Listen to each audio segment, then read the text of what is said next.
Absolutely, international knowledge is a requirement today.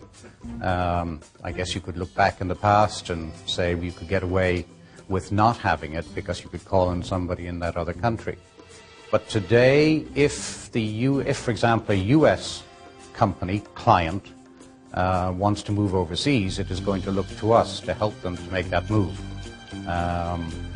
And they don't just expect it, they demand that we have that knowledge and experience to be able to help them. I'm Aidan Walsh, and I'm Partner in Charge of International for KPMG United States, and I run our Global Mobility Program. Well, first of all, we are not one firm. What we are a series of firms around the world that are members of KPMG International. We're in approximately 150 different countries with approximately 105,000, 110,000 people. And what we are focusing on with global mobility is to try and get as many of those 150 firms to send their people to the other firms to get a different cultural experience, as opposed to just focusing on one culture, one set of business issues. Now we have to focus on all the different cultural issues that arise in all the countries of the world in which we operate. In China, you have got to realize that you need to have very stringent financial controls. You have got to realize that intellectual capital is not as tightly regulated as it is in the United States. You are likely to find that if you are manufacturing something in China, that, dare I say it, the manager of your production facility's brother is going to be manufacturing the same thing as you do in his own plant 2 miles away.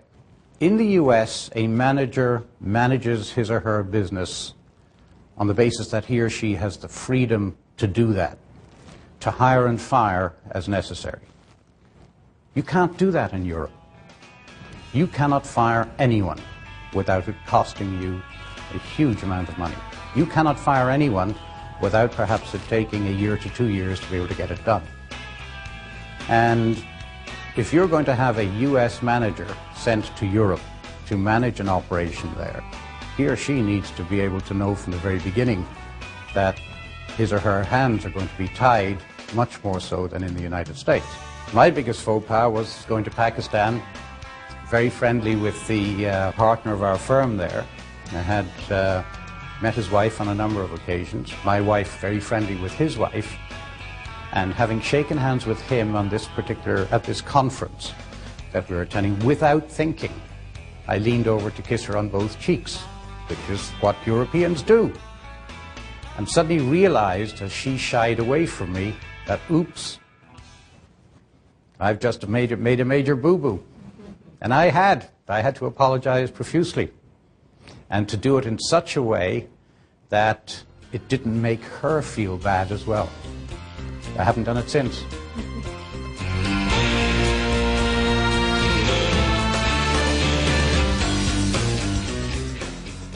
The types of global rotations can vary from what we call busy season, which would be 2 to 3 months in another country, to anywhere from 3 to 5 years.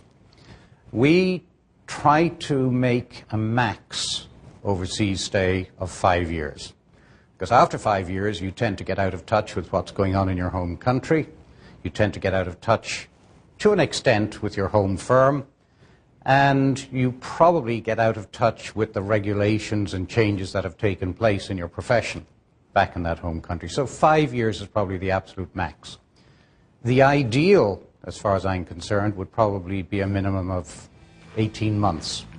The interest level in overseas rotations today compared to, say, 5, 10 years ago, if we were recruiting 100 people, if 40 of them had a passport, we would be lucky.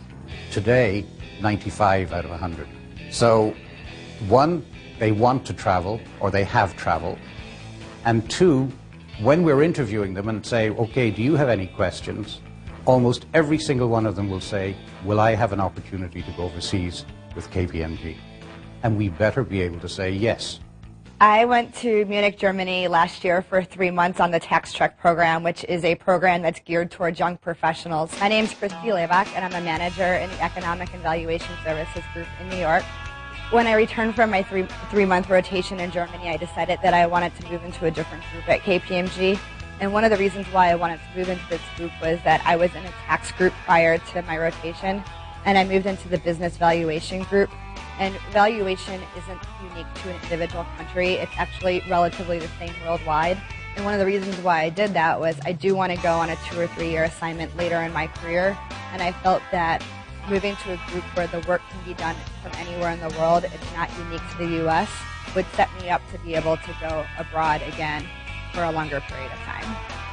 In terms of benefits to anybody going overseas, you are going to get something even out of a shorter period as 3 months.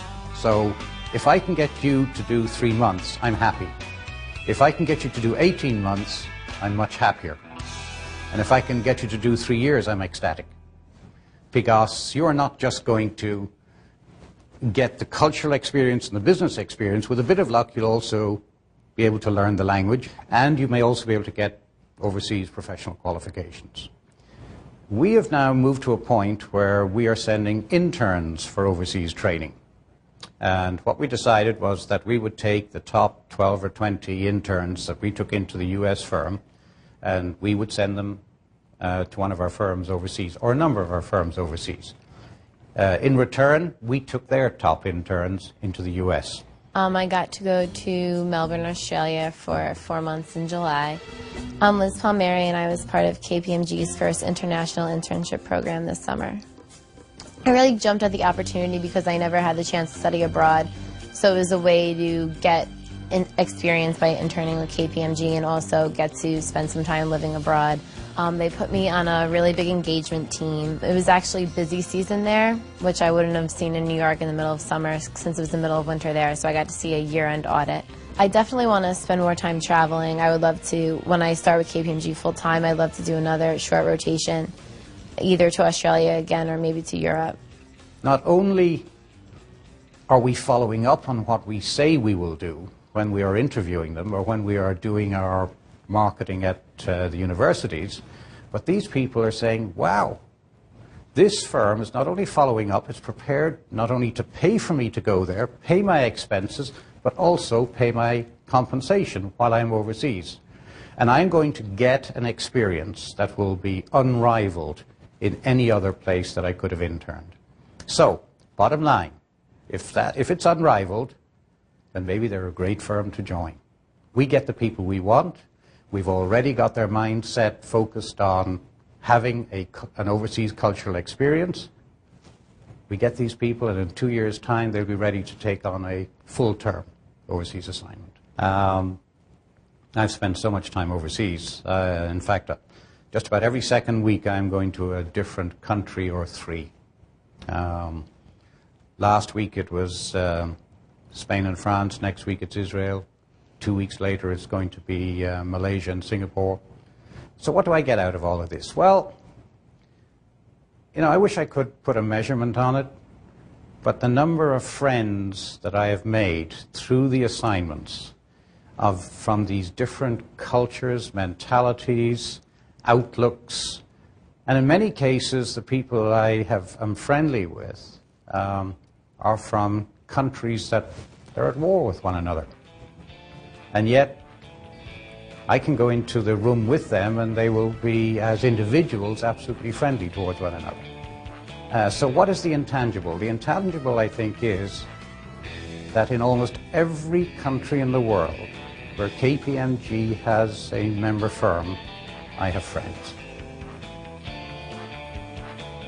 I don't know what else I can say.